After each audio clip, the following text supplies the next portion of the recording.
That was a good stun and then good finish with the Dawnbreaker. Yeah, I noticed there was like Alright, this is episode 2 of Zero to Hero.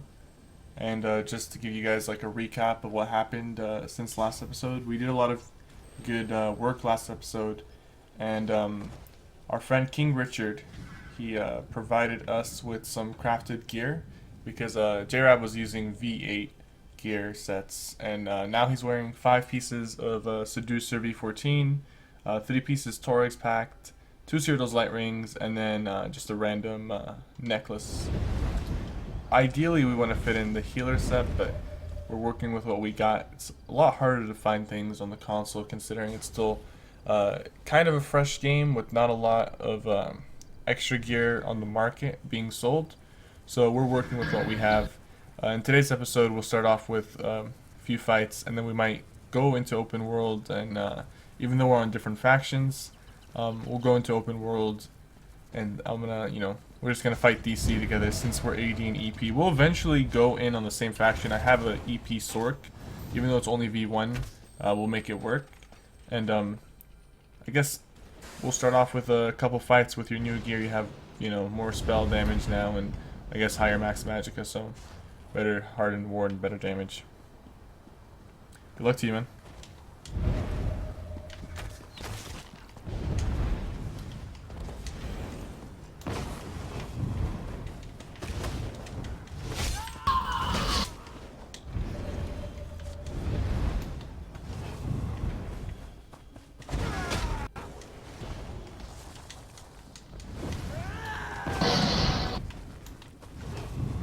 Oh, and I forgot to mention now he's using Streak, as I suggested from yesterday's episode, last episode, and that's because Streak is going to be a much better option against a Nightblade or a Dodge Roller.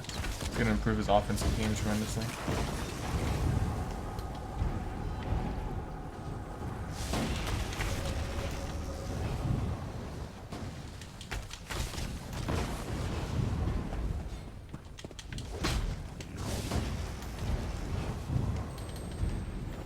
When you have the Yachi knockdown, you should be a little more aggressive. Be willing to push out a little more. Your Yachi is down now, but when it's down, that's because if you pop me out of stealth, it's gonna start hitting me. So even if I fight back, it's gonna start hitting me. So it's really important to take advantage of the Yachi knock, and when you have it down, put as much pressure as you can on your opponent.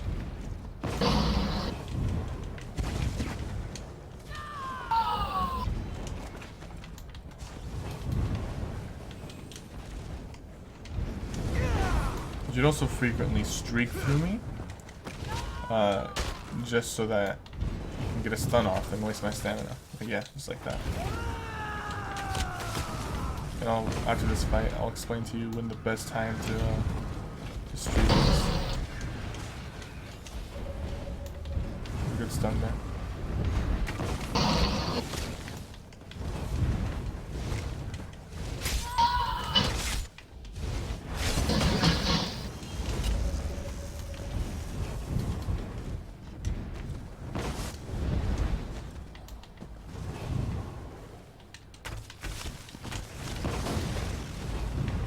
See how he reacts. That was good. That was a really good reaction. Better than yesterday. yeah, I'm fucking out of magic.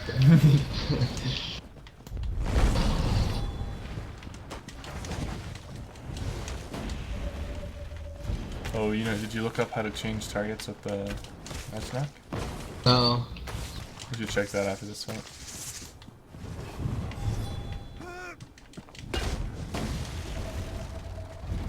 It's not that useful, but sometimes in open world when you really want to focus on one guy and it's hitting another person, it's pretty useful in that situation.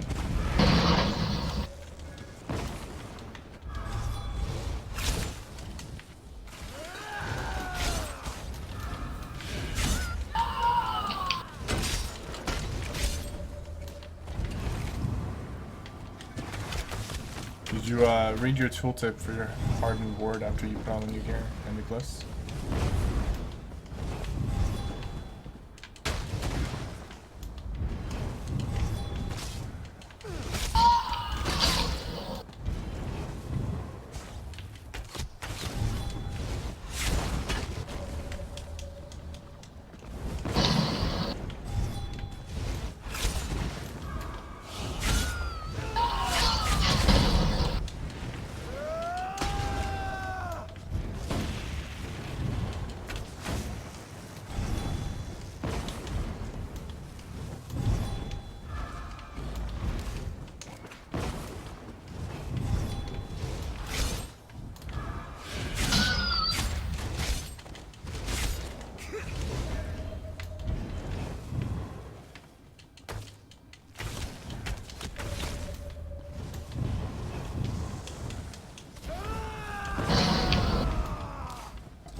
Get up.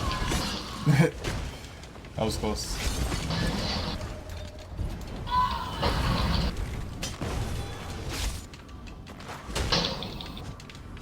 That was a good dodge roll right there. See, that was one of the times where even as light arm user, that dodge roll was very, very useful.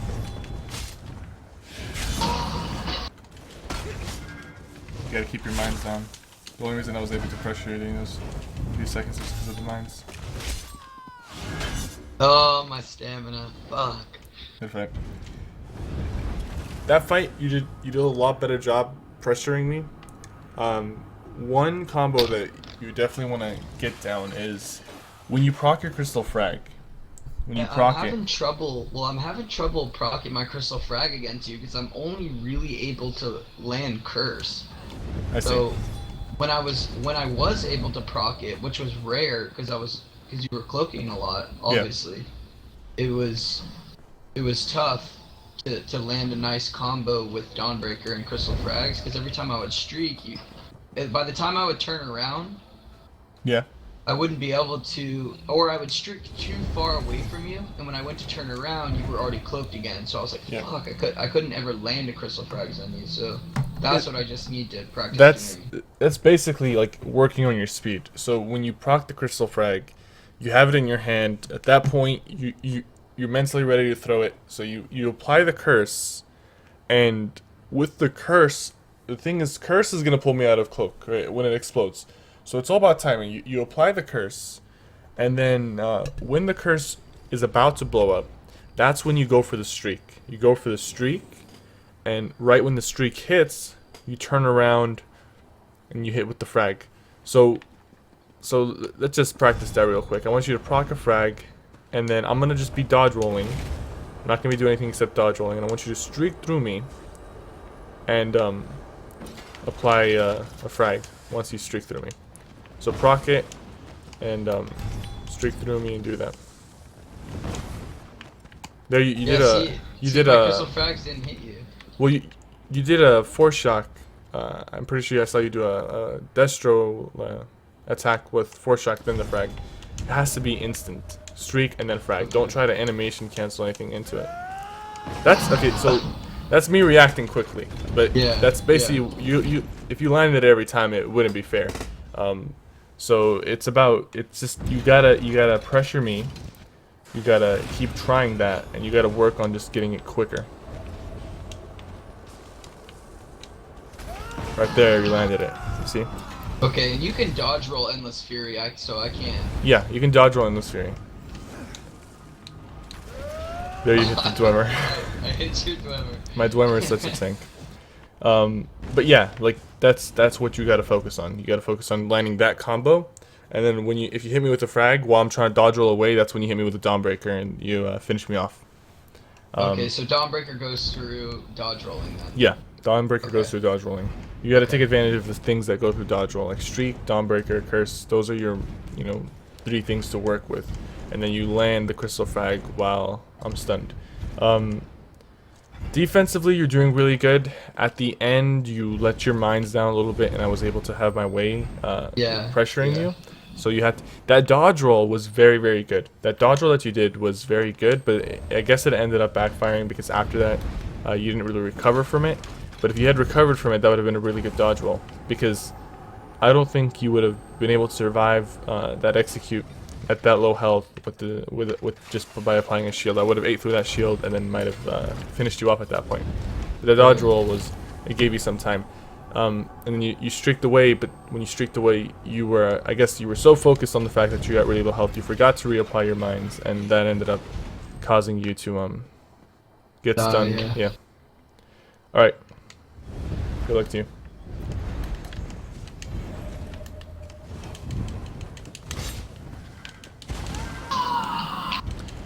When I go invisible, when an Nightblade goes invisible, you can expect a couple of things. Either they're going invisible to recover from missing health.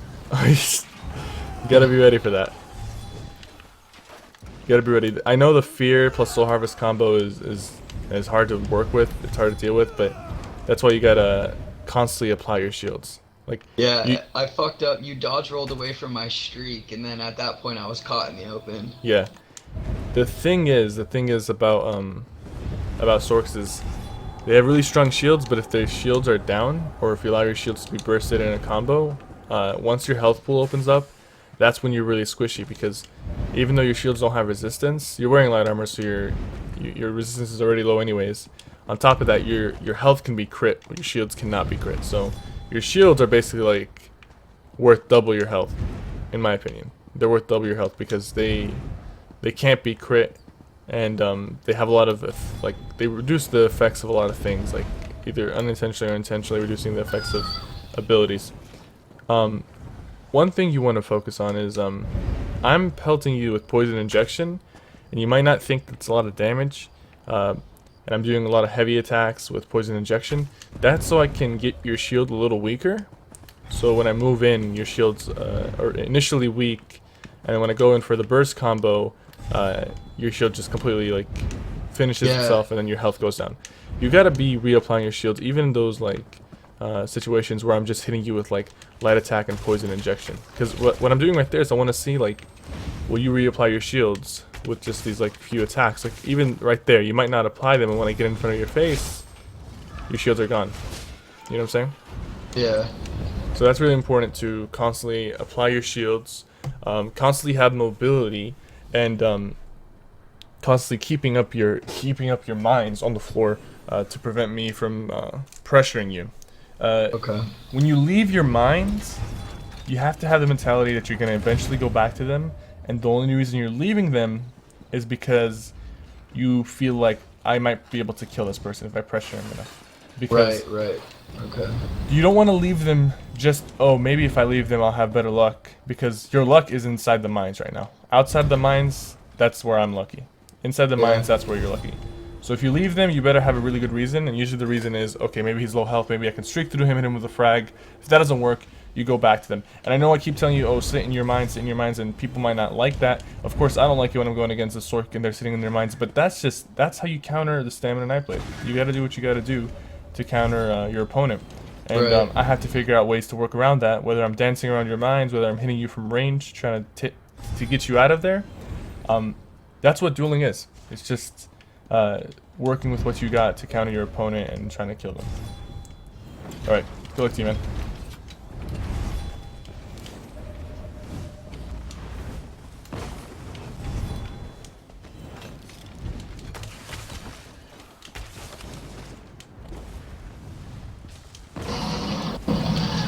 That was good right there, but I can tell you you sort of panicked from the offense combo.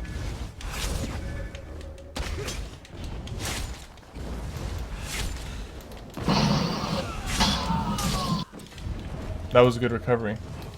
Even though your mines were down, you kept your shields up, you didn't allow me to burst you, and you put him down.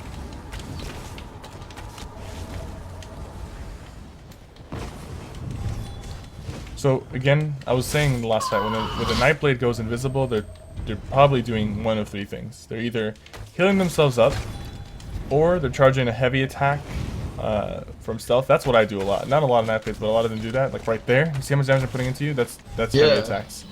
Okay. So you got to be ready for that. The heavy attacks, you really just want to shield up once they come in. If you see me getting really close to you, that probably means I'm going in for a surprise attack or concealed weapon stun. That's what that is.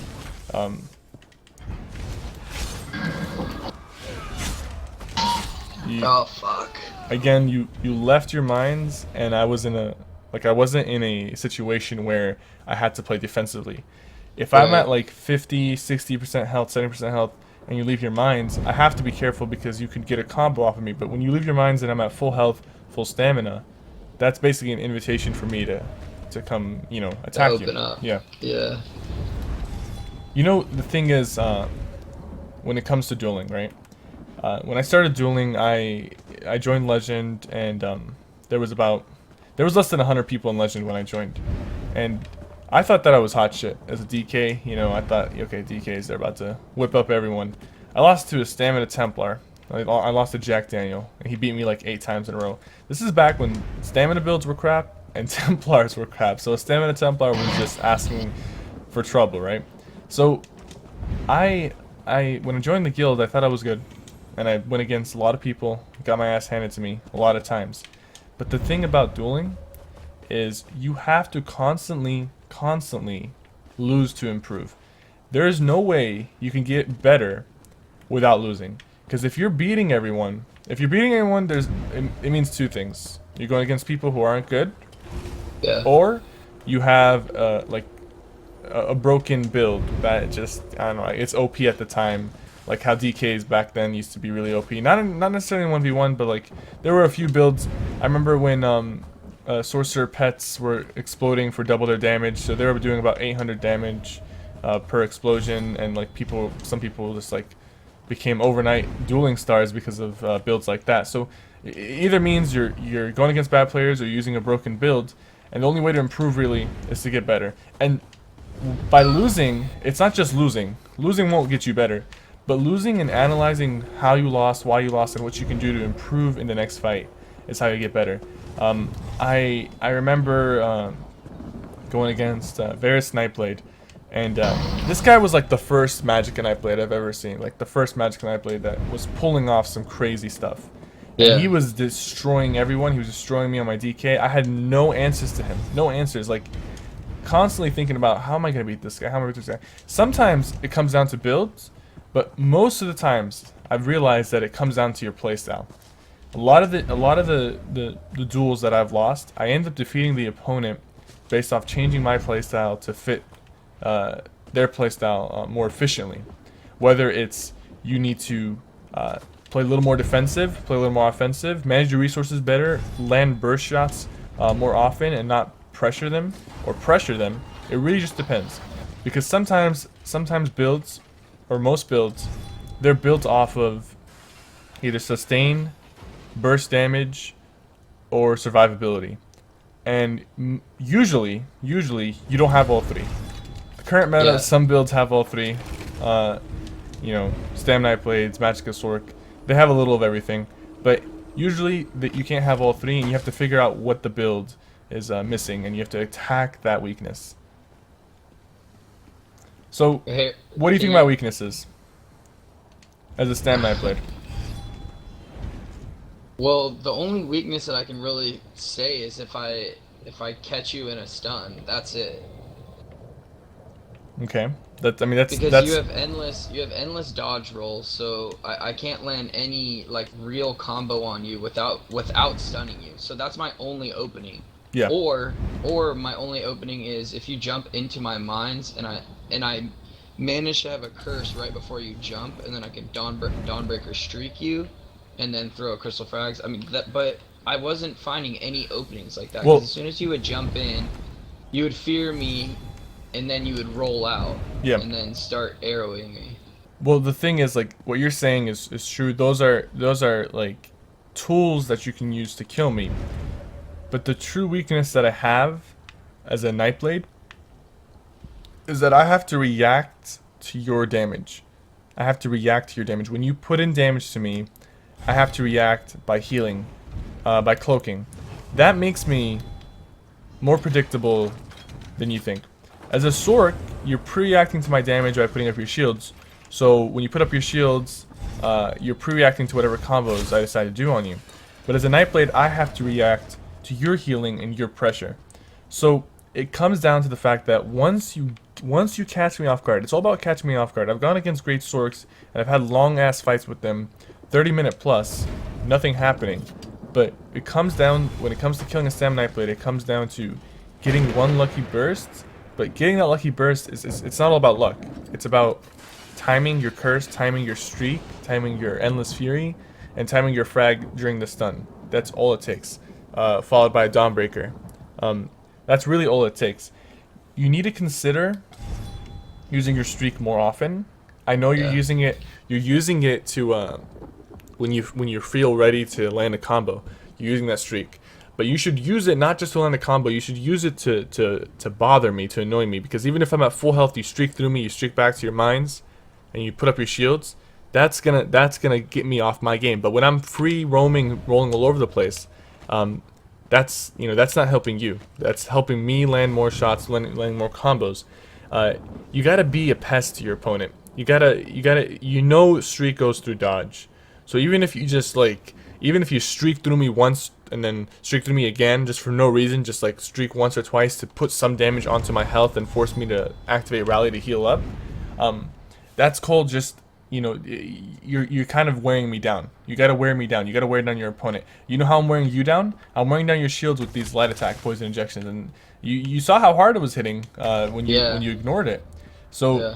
that's how I'm wearing you down. Even though it's not like against the top Sorks that I go against, my light attack poison injection, that doesn't do much to them. They keep reapplying their shields, but I'm forcing them. Okay, stay on your shield bar. Stay on your shield bar, because usually a Sork has a shield bar, like a buff and shield bar with a offensive bar. That's how most Sorks run their builds. So if I'm like, stay on your shield bar, they're not gonna go offensive. They're not gonna go. If I keep forcing them to stay on their shield bar, they can't go offensive. Yeah, they can land a few curses, they can put down their mines, but if I constantly like annoy them with light attacks and dots and just from distance, I force them to stay on their shield bar. So when I jump in their face, they're still on their shield bar. I'm able to do my combo. When they switch to their offensive bar, I swap back. I go break some distance, go in a cloak. Look at this poison injection heavy attack. Look at that damage. Yeah. Wow. That's a hell of a lot of damage, and I don't have insane weapon damage. I wasn't even buffed at that point. So really, it's just about you gotta find my weakness is that I have to react to your healing. I don't have shields, and I get hit through dodge. So you gotta exploit that and just keep bothering me with the streaks. Keep bothering me, even if you know it's not gonna result in a kill, still streak through me. Still streak once, twice. Go back into your mines. Okay. You know what else you could do if I'm just dodge rolling and you're standing there, you apply a curse, swap to your shield bar, and do a heavy attack with your resto. People forget, I haven't seen heavy restos being used that often recently, but a heavy attack with your resto, that's gonna go through dodge. It's gonna force me to either cloak up or Oh, that goes through dodge. yeah, give it a shot. Oh, hold on. I DC'd. All right. You gotta use all your advantages when it comes to like Yeah. See, everything like that's those gonna hit little through. things I didn't even know. Like that obviously helps. Yeah. Even though heavy resto damage isn't high, it's still gonna affect my health. It's still gonna give you some magic back Yeah, and it's allow you to do something. some damage. Yeah, Yeah. it's something. Because that'll help me sustain better. Because there was points where, like, you would pressure me, and I would just have to keep shield stacking. And at that point, when I reapply my mines, I'm almost out of magicka. Exactly. It's you have to work with all the options you have to apply that pressure against the stamina blade. I really wish my sorcerer was a vet, so I could go Sork versus Sork. That'd be easier to show you some of the combos. Yeah, it would be. I think I'm gonna record some Sork footage and show you it over. Like I'll record a lot of stuff over the weekend and I'll show you it on Monday.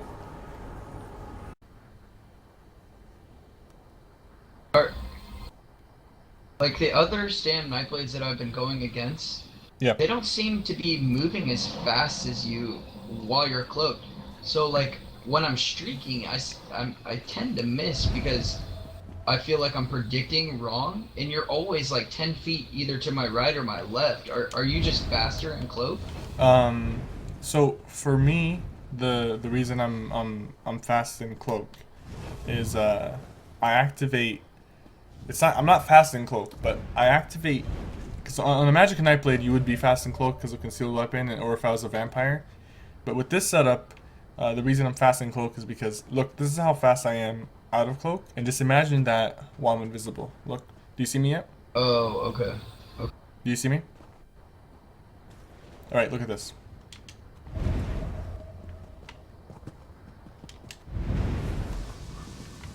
Oh yeah, wow. See, that's some serious speed. That's because this build is meant for speed. I'm using double take for the 40% movement speed, and then after So a you dodge can be roll. that fast and cloak then. Yeah, so it's basically that, and then cloak. And I'm right behind you. So it's harder. I know it's harder to land it, but I guess it's about keeping keeping the closer you are to me, the more success you'll have with the streak going off. But that also means I'm also closer to you. But if you use Yeah. your mines more efficiently, then you will like that won't be. You can even that out. So the heavy resto, look. Start heavy restoing while I'm dodging. See, that goes through dodge. Doesn't do a lot of damage, but it gives you magic back, and it does, you know, it tickles my health, and it's about being a pest to your opponent. That's what it comes down to. Yeah. Alrighty.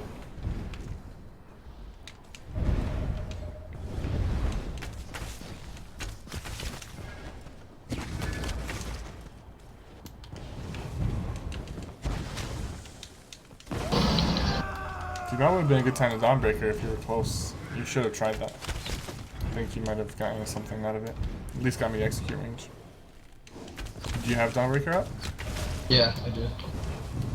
I guess you weren't expecting me to get low. Yeah, I definitely wasn't expecting that at all.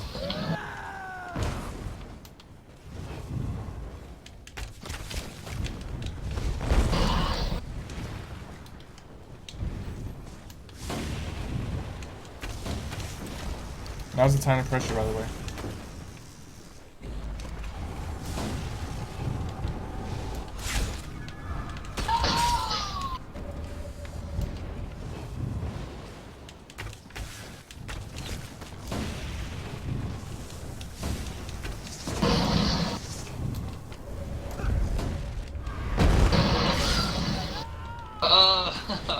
Get out, get out, get out. Reapply your mines. That was a lot of pressure I put on you. You were able to survive. Oh, you gotta swap. You gotta put up your shields. If I'm in your face and I've just feared you, there's no point in going offensive, especially with a full health bar, because I can probably dodge most of your hits at that point, unless you streak through me. So you can streak through me and then put up your shields, or you just put up your shields. But depends on how low your health is. I see someone coming in the distance, by the way. It's an EP. He's ignoring us. Smart guy. Alright, good.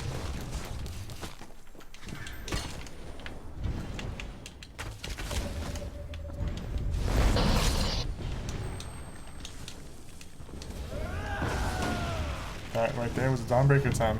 You gotta plan a Dawnbreaker Well, I had my action oh, my bad.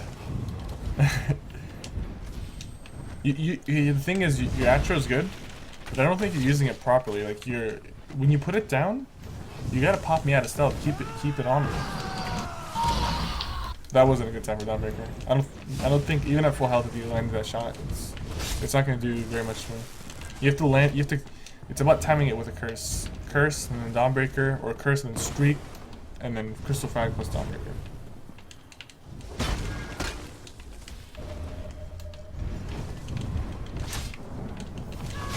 And my fucking shields are bugged. You can relog after this because I know how it feels to play with broken shields, and it's fucking. Okay, you know what? I can't even tell if I have my shield up. Let's you can relog because this is. Wait, if I kill you, would it fix itself? Not sure. I can't go to BRK. Wait, try putting it all over it. Oh, okay, never mind. The shield is bugged.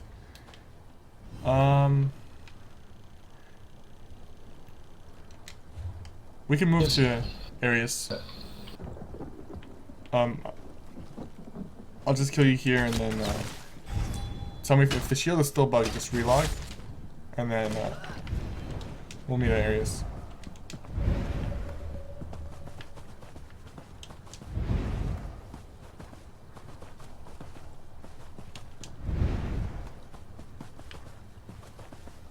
And I don't know how they still haven't fixed that bug. It's terrible. It's a horrible bug. It's like it's literally game breaking. It's game breaking. Yeah, you can't play if you don't know how big your shields are, and you don't know when to refresh them and anything.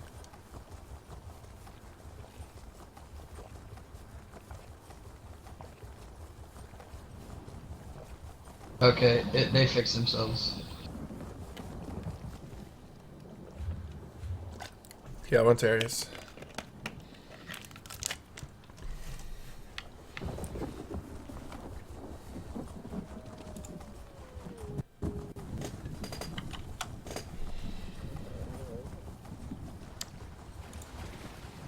Probably go north of the farm.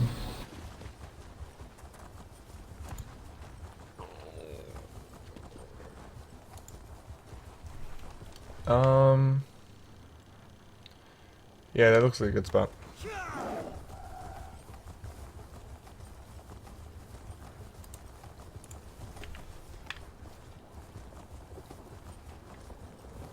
Hey, what's up guys, it's Cypher, and today I'm bringing you my glass cannon.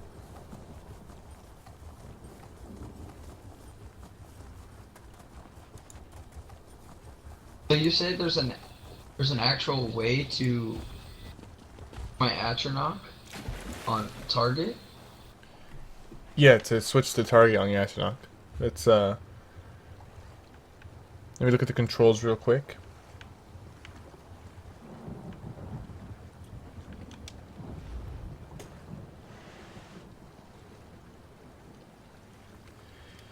You know, they one sec. They might have I don't think they have that in the game. I don't know, maybe they don't have it as a button option. Because I mean, I know they have it on PC. That's the case, and I'm not even gonna use it. Yeah, I mean, if it starts aggroing on someone you don't know and just you don't want to hit, like usually like I'll put it down and then I'll aggro the weakest person and start pressuring them. But if it's like aggro on a tank, you can't change it, then I don't know. It's probably not worth it at that point.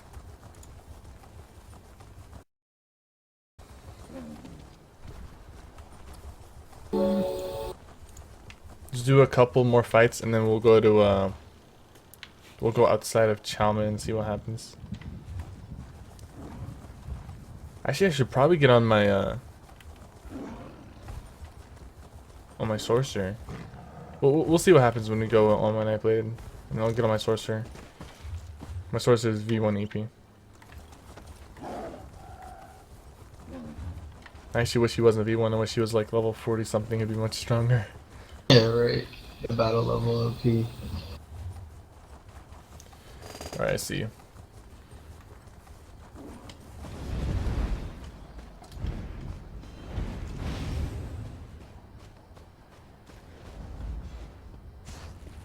Okay. Good luck.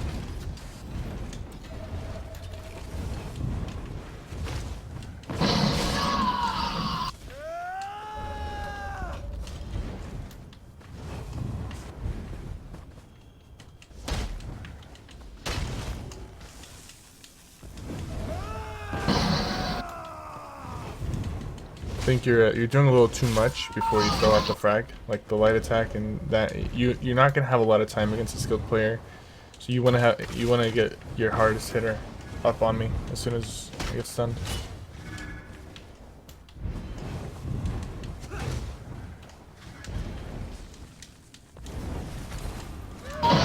Nice. That was a great combo right there. That is exactly what I'm talking about. Oh, that felt good, dude. That felt really good. That was really good. Like streak, crystal frag, Dawnbreaker, and the curse blew up at the perfect time. That is perfect, man. If you can pull that off more often recruit. and master that combo, you'll be a great Sork. Because that's basically the most hard-hitting single target combo Sork has right now, outside of detonation. Ooh, Yeah, fine, okay. awesome. Oswald. I sound like I'm proud of you, dude. You got your first win. You got your first win in the series. Oh, that felt good. So anybody looking for a group? I have four a people. bit of a run That's back, it. but oh, it's not that bad. Oh, you can port to BRK now, so you can run back Okay, to our yeah, original I spot. see that. Alright, I'm going there. Yeah, at first, I'll be honest, when we first started dueling, I was like lost. Like Yeah. actually lost. Because I'm used to like being able to crushing shock, animation cancel, curse, like easy. Yeah. But with you, it's super fucking difficult, and so I'm having to time everything so perfect, and it's definitely making me way better just in the few duels that we've done. Yeah, that's good to hear, man. That's basically what it is. It comes down to being I just got jumped by a Zerg. They're teabagging me. But it comes down to being, you know, comfortable with your combos to the point where a complex animation cancel Tired? combo Farangale, feels not just like a regular Firegale. light attack. Do Like, you have like eyes on now? I know not to that some old. people, Where is this like I was kid so I talking can mute him? This in motherfucker. the Hey, zone chat today on guys. PC, and some guy was telling This me like, hostility is Oh no, unnecessary. this fucking you can't animation cancel like 3 The Shadow abilities Killer. without The macroing. Shadow Oh, dude, Killer. And like what I was saying is like, yeah, you can. Like you can do Burn in hell, you a fucking light nigger. attack, surprise attack, dodge roll on PC and on Xbox. Heck, it's easier on PC. But if you can do it with Xbox, like it's gonna be even it's even easier on PC because of the you can customize your controls. But the point is, like, some people don't see that. Some people don't think that it's possible to you know, land those type of combos consistently, and it's all muscle memory. It's all muscle memory. It all comes down to like how often do you do it, and that's why the more you duel against good players, the more comfortable you can get with these combos. Because good players, they're not going to give you the combos easily. They're not going to give you any freebies. They're going to pressure you. They're going to make sure that you're not capable of pulling off what you want to pull off. That's just what it comes down to. And you have to take it. You have to land the combo. You have to time everything properly and just take it. So that was really good right there. That was really good, and I'm really proud that you were able to pick that up pretty quickly. Of course, how often are you going to pull that off, like that combo, to land it perfectly like that? That's going to determine how good you become. Because if you can pull it off consistently every time, you run into a Nightblade, a Stam Nightblade, in open world, and they're not going to stand a chance. You pull that off on them, they're done. They're done. That's how I'm on my sorcerer. If I run into a Stam Nightblade, if they're subpar, that's the combo I go for, and I just go for it, you know? You just go for it, and they usually do not have an answer to it. My answer is I try not to let you do that. In that particular moment, there was really nothing that I could do. You landed the combo perfectly, and you timed it right, so I couldn't really react to it. And that's how, you know, that's what I do to you with the surprise attack, I mean the fear to soul harvest. I fear you, like I'm about to fear this guy and soul harvest him.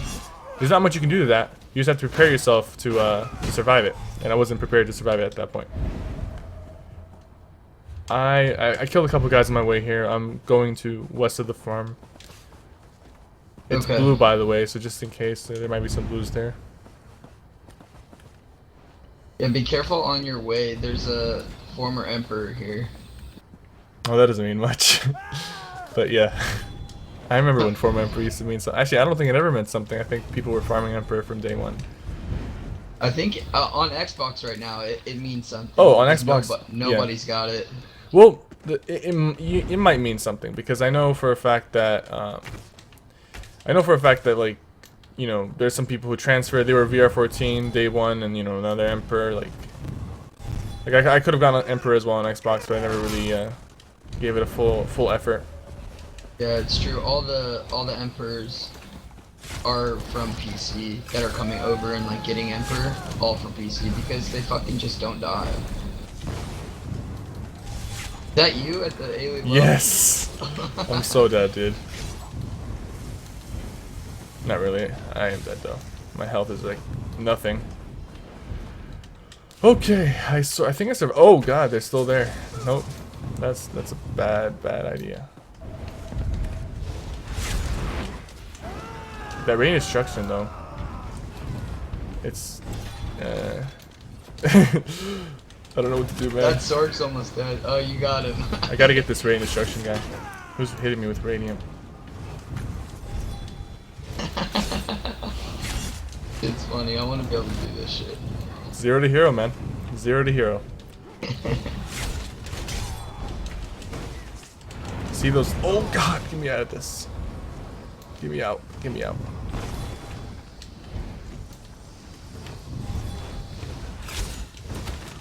You see these animation cancels? Like I'm hitting them while I'm dodging.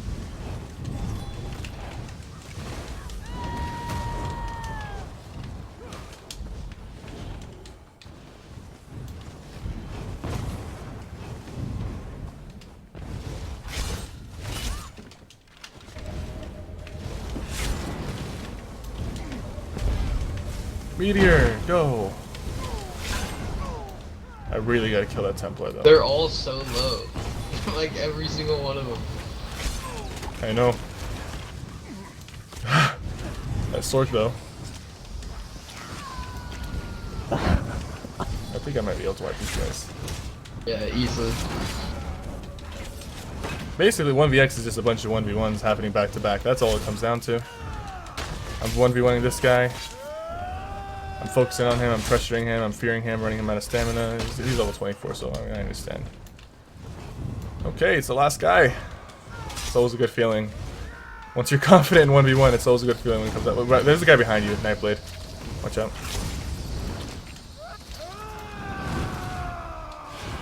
Like a yellow guy? Yeah. He's just sitting here. Verbal Duckling. Oh! You fell down. Let's let him go. I don't think. I mean, he was watching. I don't think he's gonna attack you.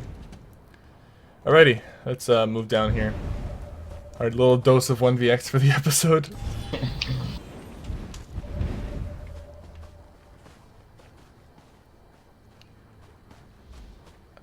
He's coming towards us, but I don't think I mean, keep your shields up just in case. Follow me. Let's just move. Let's keep moving.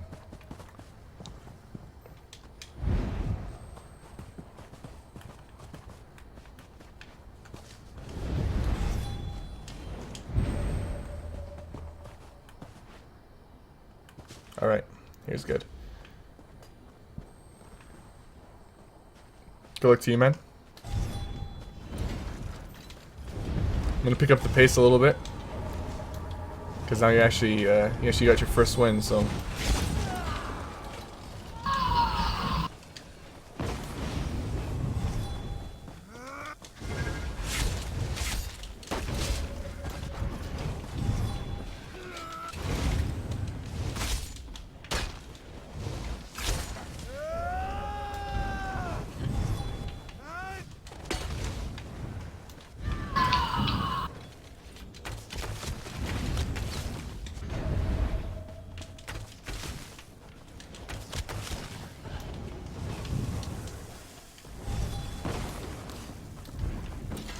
He's talking to me. I don't know what he's saying though.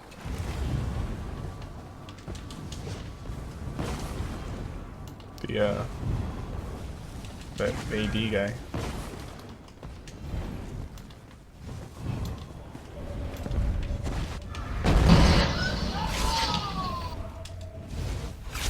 That dodge roll was not the smartest thing. You should have streaked out of that. Fuck. You should have streaked out as soon as it hits. As soon as it lands, it streaks out. You gotta streak out.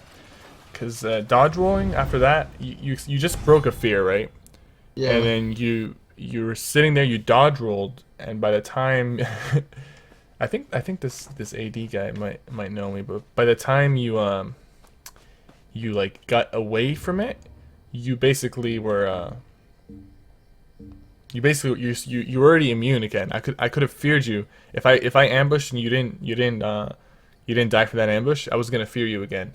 So that meteor hits, you already just CC broke. You need to just use your streak to your advantage and get out of there as soon as possible.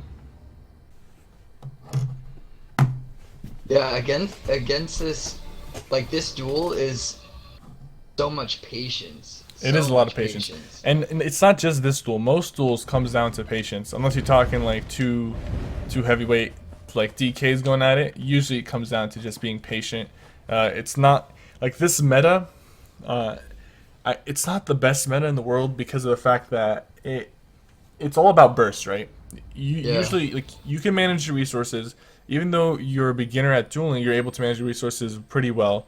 I can manage my resources perfectly to where I'm not running out of stamina, and back then not even the top players could really manage the resources infinitely unless they really built for it. I'm not really building for resource management yet. My resources unlimited. are unlimited. Even on my glass cannon Sork with only like 1300 spell damage, I can go 1v1 for a really long time and not run out of magicka. So really, this build, this meta that they have up, it's about landing burst. So yeah, it's improving everyone's offensive game, but if they ever like, I know in the next patch they're gonna add like more restraints to like streaking, dodge rolling, blocking, which is cool. I mean they're targeting some problems, but I think there's more than just that. I think the fact that people can like refresh their shields before it even like I know like Sorks back then, shields weren't very cheap. So like if you had like a 20k shield, you would wait till it was around 5k or till it disappeared before they refreshed it. But nowadays, since resource management isn't an issue at all in most builds, most top builds, people will refresh their shields at like it'll be at 25k shield, it'll go to 23k, they'll refresh it. Like it doesn't really matter because they don't think about the cost of what they're doing, which is fine. I mean that's how the game is right now. I know they're switching back a little bit, but that's why it's really important to perfect your offensive game and to perfect your combos and perfect like landing burst. That's just really important. Yeah. You're learning Okay. really fast though. It's great. Can animation cancel block Dawnbreaker? Yeah, well that's what you're supposed to do. Really, you're supposed to Dawnbreaker Okay, and because block it, I've been going through the whole animation. I've been dodge roll animation canceling it. No, you can block animation cancel it. Okay. Let me just Hold on. All right. One second. One second.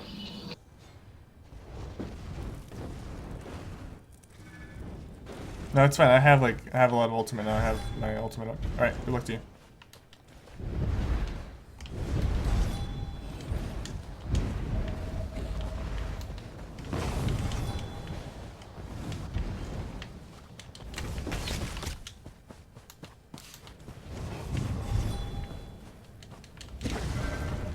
You know, the thing is, the thing I like about you is you're not, like, I know some Sorks on PC, they will play the defensive meta to the max. Like, they will not go offensive if their shields aren't full.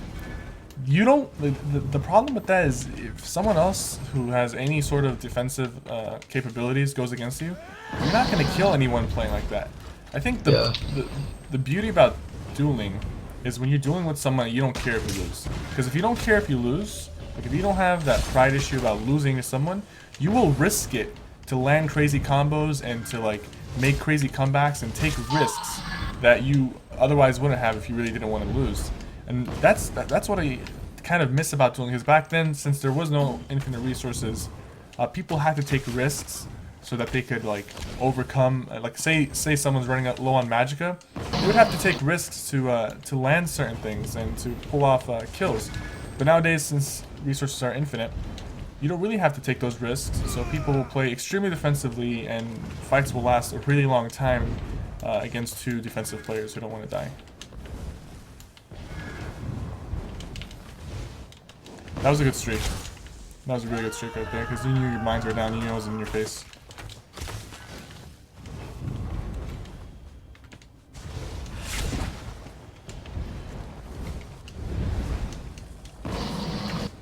Could have been a good time for Dawnbreaker.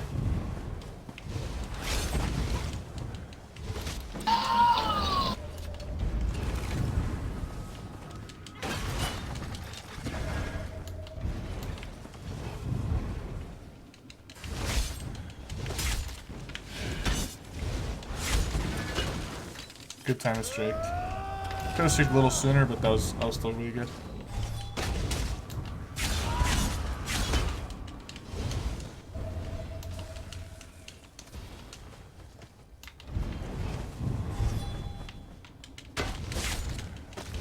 If your mines are down, if you have an opening in your mines, you should expect me to come in and stun you with that. Okay. Yeah. Okay.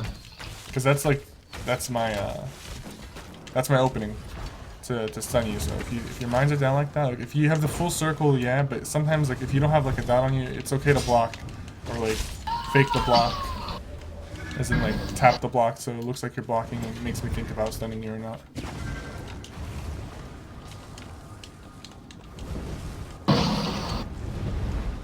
Could have been a good time for Dawnbreaker. Yeah, I tried. It didn't go off. No, I was expecting it that time, so I popped my potion.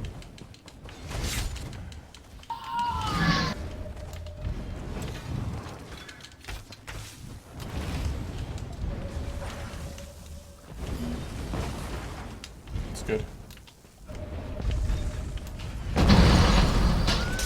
Oh, There were good recovery right there. I know the CC break in this game is a little slower compared to PC.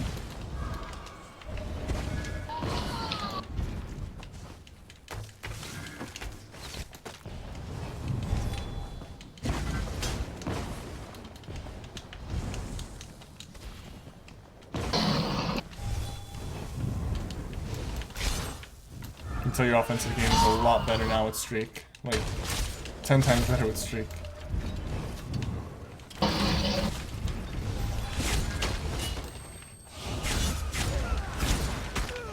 You gotta streak out of the situation. You gotta streak out. yeah. Because, you know, you I gotta... was trying to just stack shields before I switched. Yeah. But you were just ripping through them. Yeah. The thing about that is, if you're paying attention to your opponent more, which you should, I didn't have CC immunity. So regardless of what happened, if you streaked out of that situation, I would have gotten stunned. And then you could have put up your shields. So of course, like it would require a quick streak, like put up the hardened ward and then block. Don't be afraid of blocking that situation. When you're being pressured like that, you weren't blocking. I don't know what your stamina pool looked like, but if it was above 50%, if you had at least one CC break in you, you should have blocked. Like block, put up your shield, swap while still blocking, and then just streak out. That is a perfectly acceptable situation for you to block because you need to mitigate some of that damage. I'm ripping through the shields. Okay. I'm going directly to your health bar. It's okay to block. How was your stamina looking at that point?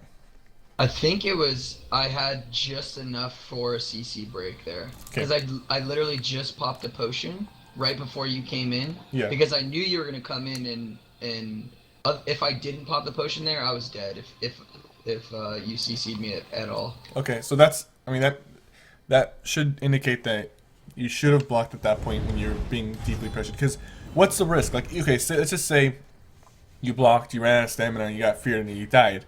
It's better than not having blocked and not having taken that risk to survive. So, if you're being pressured like that, and you feel like you have just enough stamina, even if you don't have enough stamina, if you know you're going to die in that situation, usually if you have that low health and I'm executing you, your shields aren't strong enough right now to mitigate it, then go straight for the block plus streak. Also, I don't know if you were putting up healing ward, but at that low health, healing ward is going to be the biggest shield you can put on. Oh, okay. How does healing ward work exactly? Okay. Like, exactly.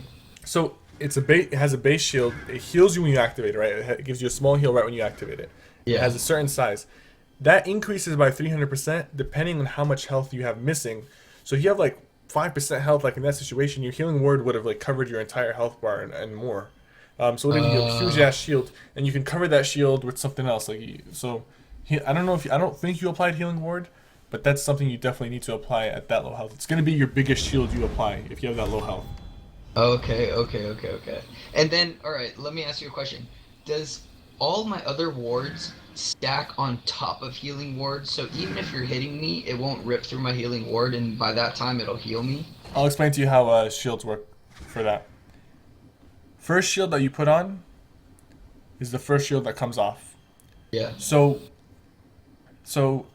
say you have 5% health, you put up your healing ward, then you put up hardened and harness.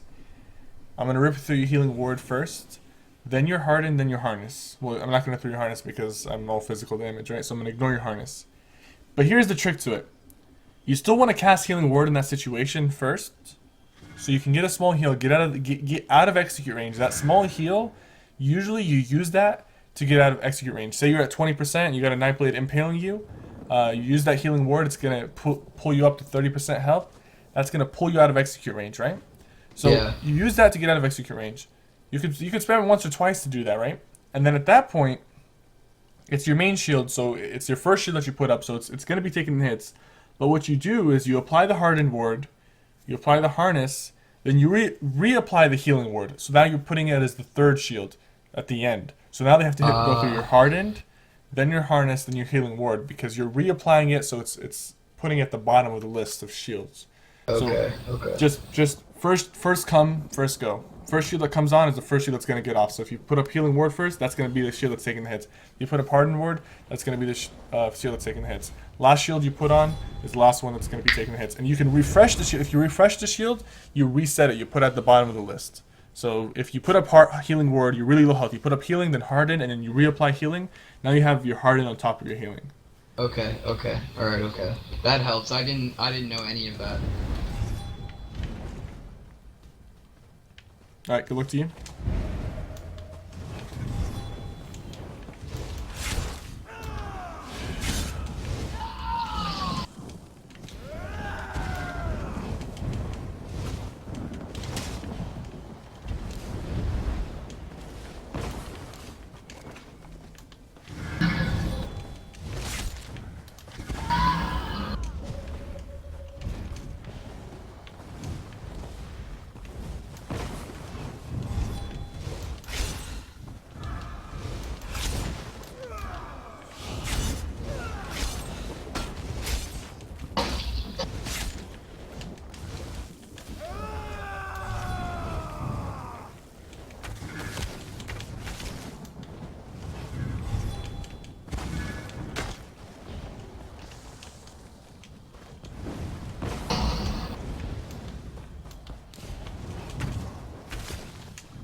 Don't be afraid to streak away. Yeah, they're right there.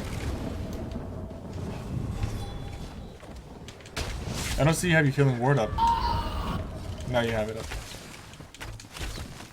So remember what I said, healing ward and then reapply the healing ward so you can at least get the heal out of it.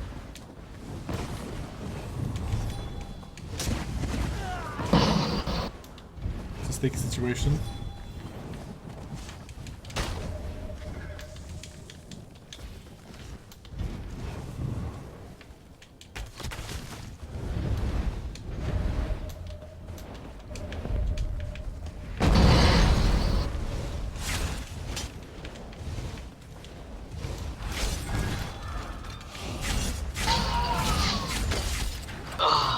Look back. That pressure after the soul harvest, because of the 20% extra damage I'm doing to you, that's ripping through your shields.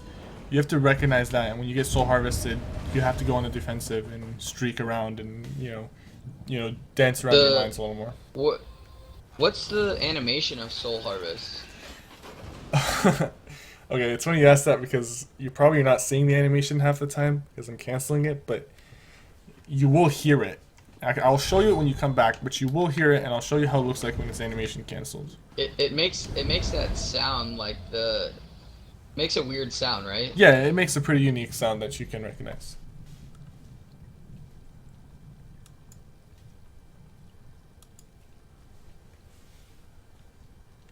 Because that sound, I thought that was fear that you're doing, but I guess that's Soul Harvest that's making that weird sound. It's Soul Harvest. Okay.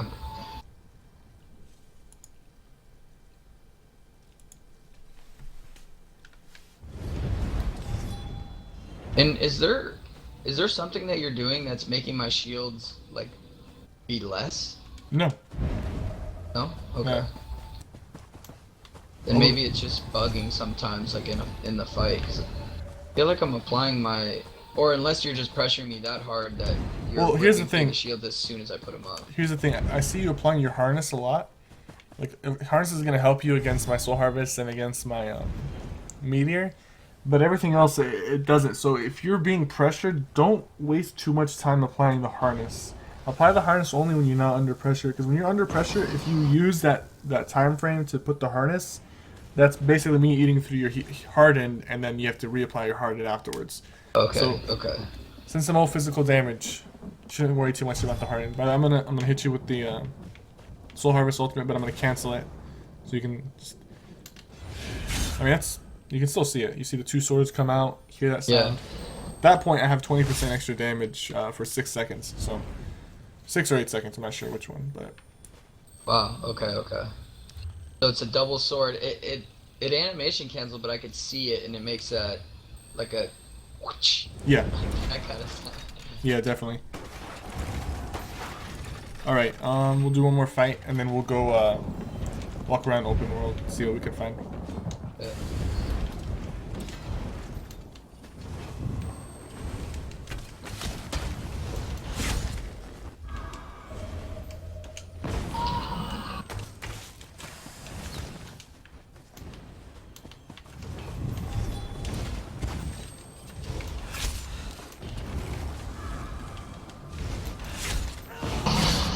Oh my god. That was a very slow CC break. I was mashing it too. Yeah, I don't know what's up with console CC break, but it's very unreliable.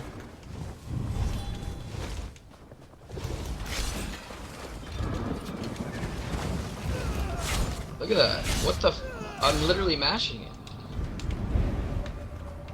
Hold on, hold on. Hold on. All right. They need to have a. They need to have a what's it called? I don't know if I'm lagging. Here, do you see me? Hmm. Yeah, I see you. No, CC me. Oh, okay. Okay. Hold on. Try it one more time when I get immunity. Okay. All right. Okay. Maybe I was lagging. Sometimes my CC break takes forever as well on console. Don't know why. Alright, good luck to you. One sec.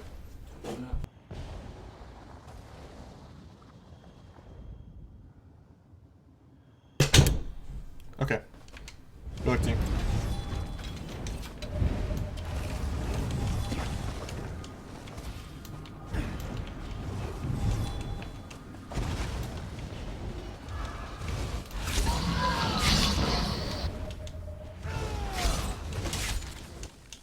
Good streaks right now.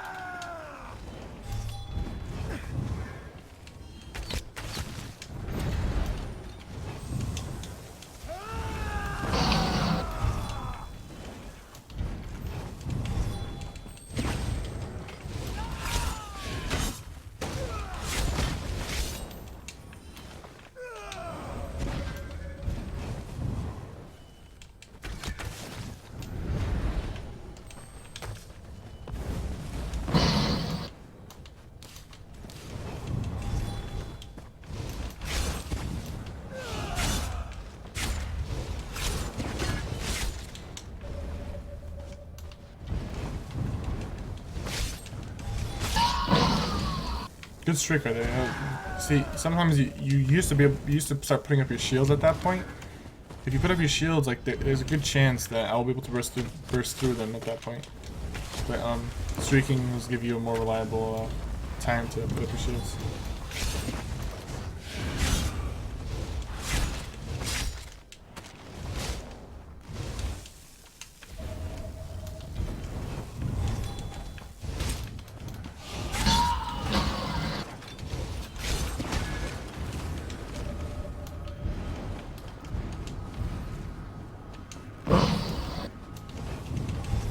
I don't think your shields are up right there.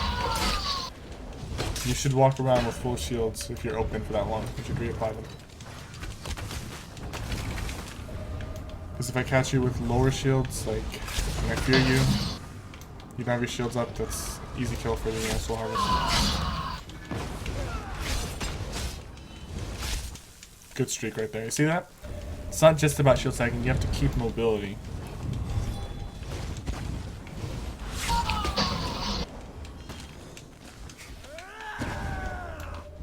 Stun me with the CC immunity.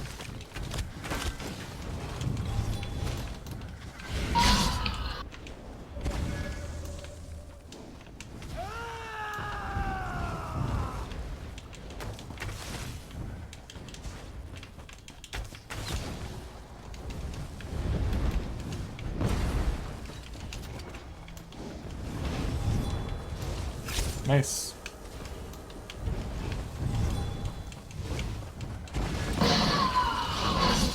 Okay, when I go into cloak, one of the options that I have is to go up to you and stun you.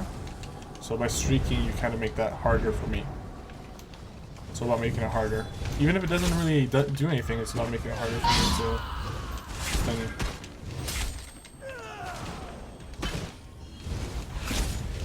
Good shield stack there, good streak.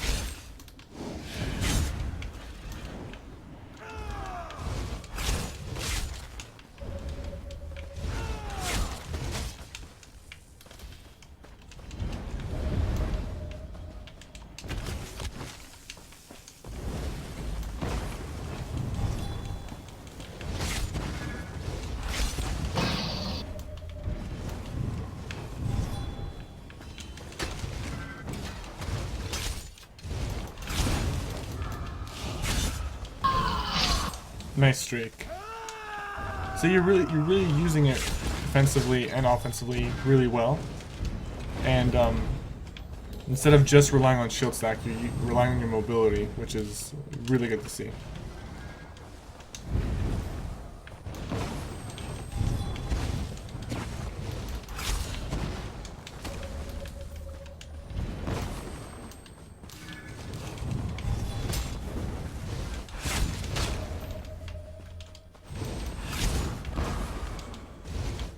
Oh.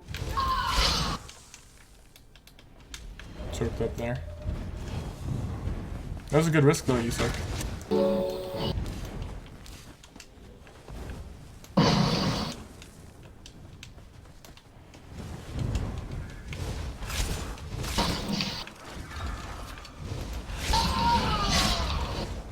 Nice dodge roll.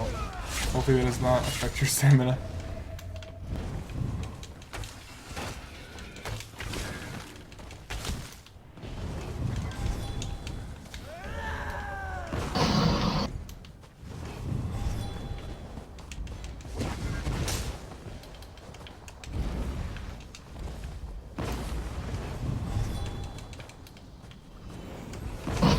If you streaked there, that would have helped you out, by the way.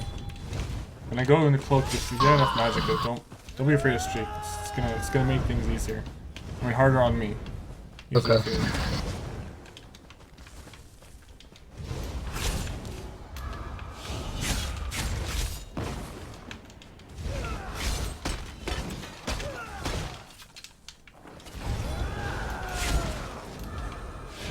The pressure is on, man. Pressure is on.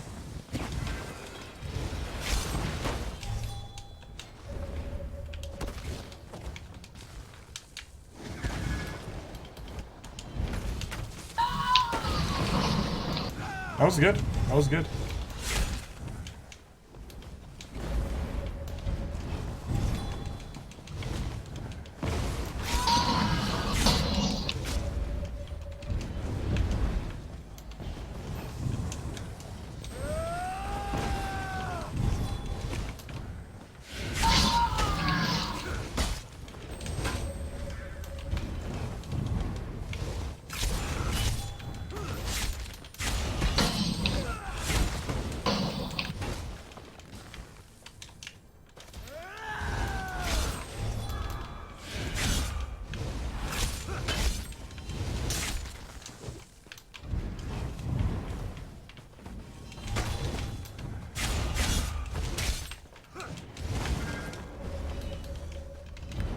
Way to survive that. That was really good.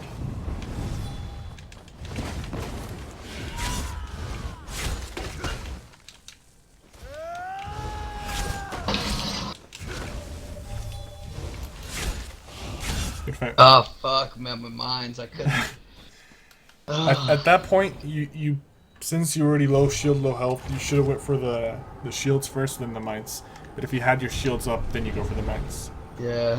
I should have refreshed them way sooner, but I was I didn't think they were gonna run out, Yeah. at that moment when you were pressuring me, and so it was all in all, it ended up just being a shitty situation with my mines running out, and then you pressuring me and trying to stack shields. Yeah. Is your CC immunity longer than mine? Do you have something that's longer? No, it's still 6 seconds. Okay, okay.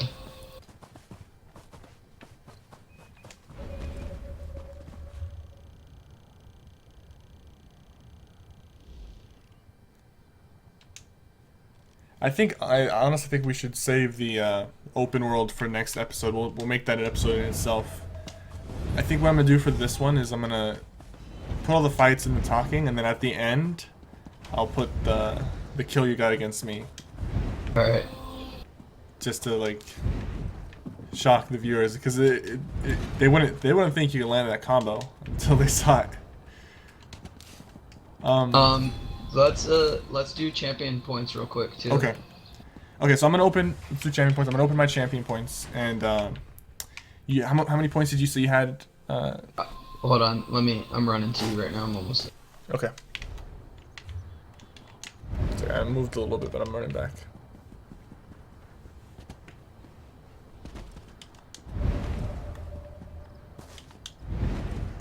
Okay, so for champion points, I have 74. It's like, let me get close. About to be 75. Go to the well. Okay.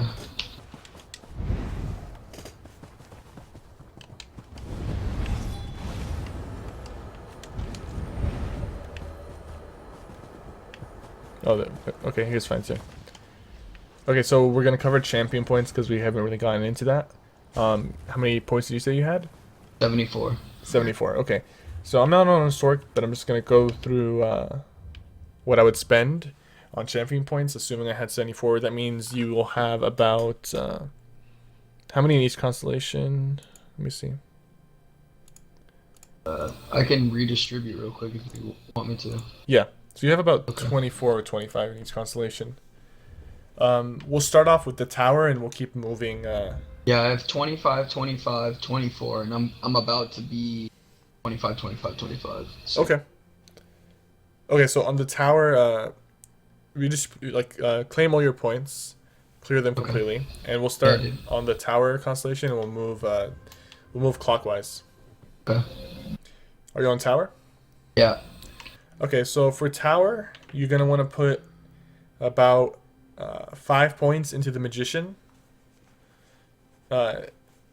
just to reduce some of the magic costs. But since you're using seducer and light armor, you don't get too much benefit from stacking reduction, so we're only gonna put 5 into here. Okay. And then now we can go to the next, Thief or lover. yeah, the lover. And over here, you want to put about 15 points into Magicka Recovery. The Okay. Arcanist. Now we can go to, what do you call it? The Shadow. And put the rest of your points into Tumbling. Even on a light armor build, reducing the CC cost and dodge roll cost is very, very critical.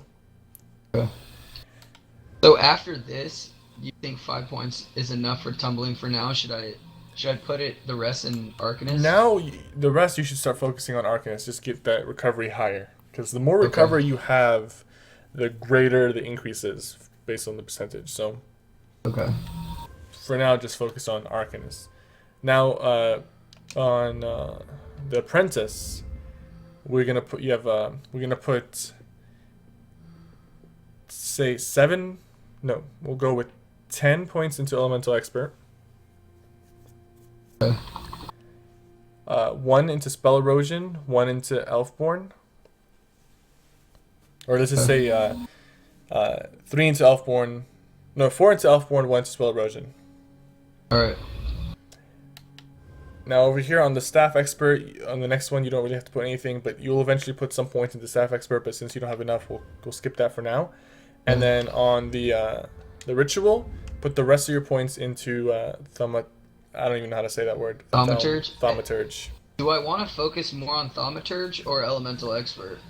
Okay, so depending on your build, the crushing shock, the Destro Resto build, you use a healthy amount of both, right? Okay. But your main hitters is going to be your Dawnbreaker, your Crystal Frag, your Curse. That's all magic, so that's all Thaumaturge. So usually I put most of my points into here, and I'll put at least like 20 to 30 into Elemental, and then maybe like 15 into this one.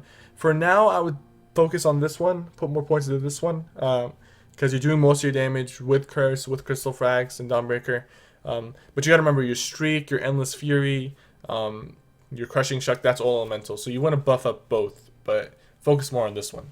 Okay, so I want 10 in Elemental and then the 9 into Thaumaturge. Yeah, and then start putting more points into Thaumaturge. Okay. Next one is the Steed. Now here's the thing, for Sorcerers, I don't really think you need to put any points for now into this, unless you have like 1,000 champion points, or you have a lot, because spell resistance is not going to help your shields. Your shields don't have spell resist. Resistant to critical damage, your shields aren't critted, so if you play your Sorc properly, you keep your shields up, you don't need these two.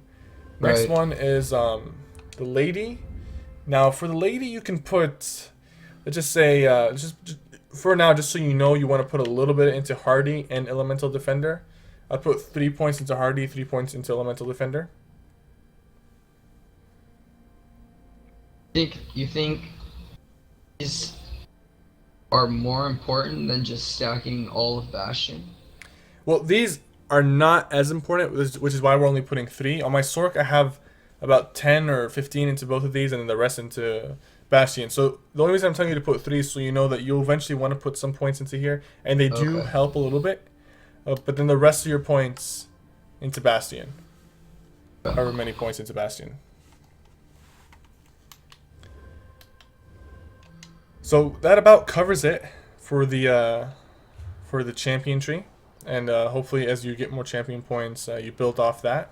A lot more passives. I know once you get 90, you're gonna be able to get that crit passive from the. Pretty sure it's the Apprentice.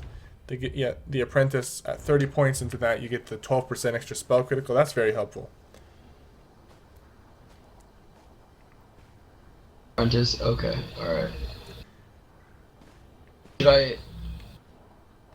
Should I aim for getting the 30 points in there first before I know? Yeah, I would do that. I would aim to get the 30 points in there first. Okay. But once you actually have the 30 points, you can respec into that. Until then, you can put more into Thaumaturge, and then once you have like 90, you can consider putting the 30 into Apprentice instead. Okay. Alrighty, so that about wraps up this second episode of Zero to Hero. Already a lot of progression from J-Rab. He's improving tremendously. He actually managed to kill me in today's episode, which is extremely impressive.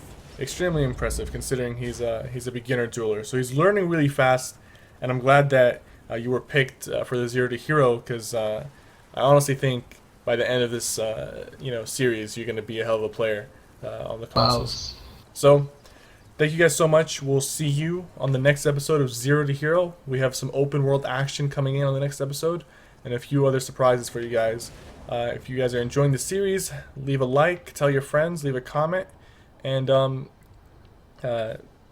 see you guys next time. Take care. Hero, hero, hero, hero, hero. I wanna be a hero, hero. Oh, the hero.